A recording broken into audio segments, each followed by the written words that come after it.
You know, one of the things that I've always found interesting is when people get to the hearing level, what can they expect during a hearing? And for a lot of people, it causes them a lot of great anxiety. They think, they go in with this notion that it's going to be like on TV or it's going to be like down at the county courthouse. But in fact, a disability hearing is a very informal process.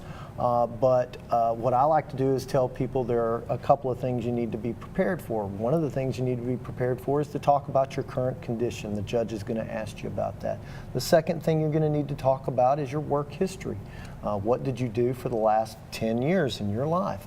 The third thing you need to talk about is what's preventing you from working physically and mentally.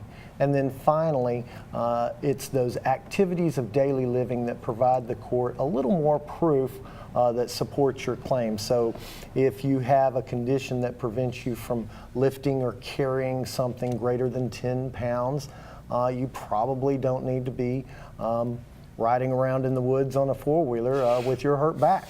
You know, those type of things are what's going to get you disqualified, quite frankly, and the days of people getting disability checks for things that, you know, may or may not be true, those days are long since gone. And the reason they're long since gone is because of the medical records requirement, the objective medical evidence to support your conditions. And I think Matt knows a lot about that.